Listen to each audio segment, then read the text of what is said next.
Good morning and welcome to my YouTube channel. Today we are going to be talking about special education and the differences with regard to the IDEA specifications. Now, since this is part of a global online program for the college, I am going to try to make it so that we are learning from each other. We have already looked at IEPs and the differences in IEPs from one country to another. What I want to be able to do now, though, is to specify what disabilities are common among general education classes. And classroom teachers now have intensified responsibilities with regard to including special needs children in their classrooms. Whether or not you have an aide or you have another teacher in your class, it is still the regular general education teacher's responsibility to know what is in an IEP, to know the background of the child, what motivates the child, and how they can best help, or he or she can best help in the classroom.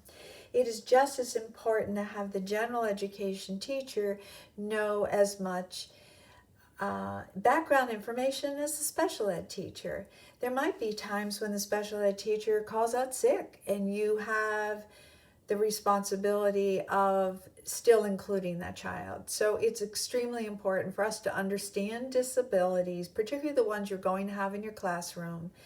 So as a project for today, what we're going to be doing is dividing our group into 5 separate groups. And what I've done is I've taken the 5 major areas that I think, actually 6 major areas that I think are important for you to understand.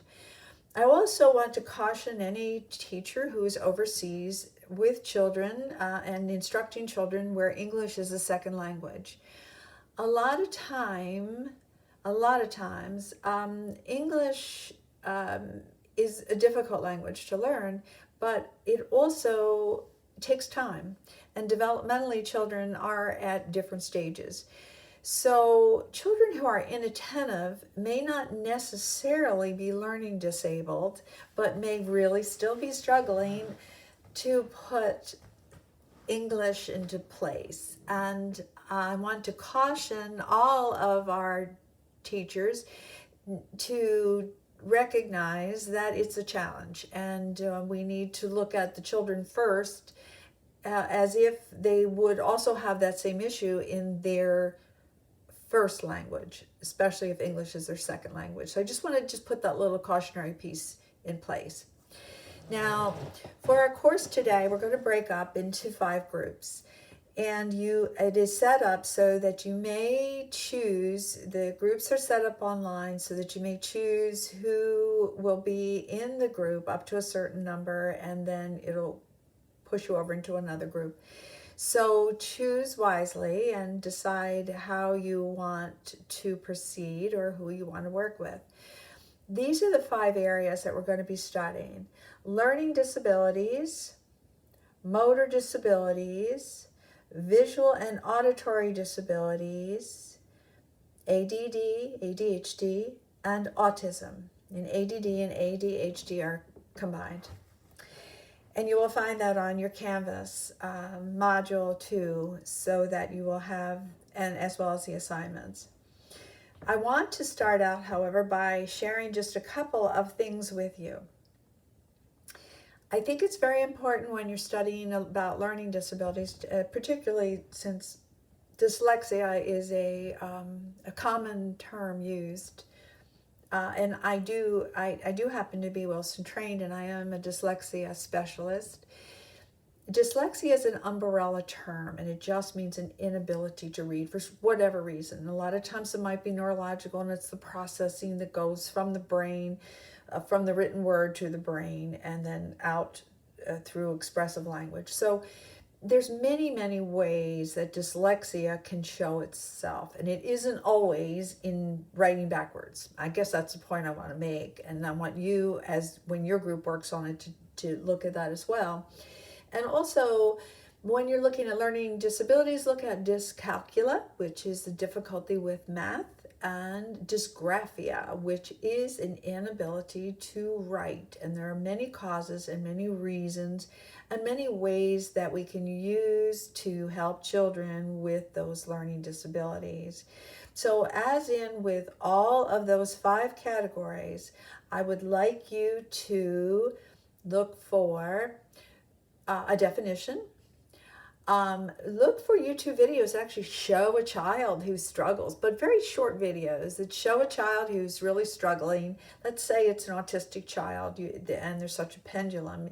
You might, on the continuum on one end, you might have Asperger's. On the continuum of the other end, you might have a child who's so severely autistic that he flaps all the time and the communication skills are almost non-existent. So try to get whatever your presentation ends up being, your group presentation, see if you can make it come to life through small video presentations or small captions of ways that we could recognize those children in our classrooms. And I also want to share something else with you, because autism in particular is definitely a global issue, although it does seem that the U.S. identifies autistic children with a much higher rate. I'm not sure we have more autistic children, or we just diagnose the children with a higher number of diagnosticians. But I have to tell you this little story about this young man. I found him in a pre-K, because the school district becomes responsible for children at the age of 3. So at the age of 2.5, I went out to this daycare and I saw this little boy. And I'm going to share his first name, Peter, although confidentiality always is a major point of any kind of confidential records. Well, Peter was locked in, he was in a crib, and he had a slatted top onto his crib.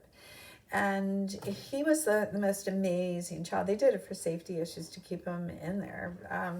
I don't know why, to tell you the truth, because he really wasn't a danger to anyone. Well, at any rate, when I first met him, he was echolalic, which means he could echo any commercial on television. And obviously they had the television running a lot. And so when I first met him, he started going on and on about Cheerios are the best cereal. And he would go on and on and on with exact verbatim, exactly the words that were used on television. And he could do any commercial at all. It was amazing. He had this memory of auditory memory that was so savant-like, but he couldn't communicate. He could just repeat things. And that's one of the biggest pieces with children with autism, is that reciprocal communication.